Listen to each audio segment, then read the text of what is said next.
and for letting me marry his beautiful daughter, who looks amazing today. Sorry.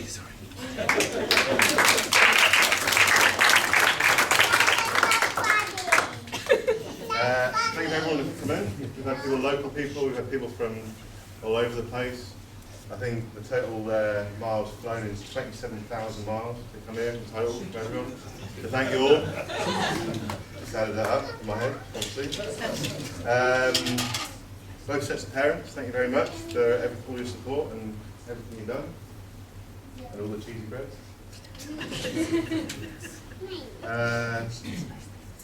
Thanks to Leon for his service earlier on. It was fantastic. I think everyone can agree.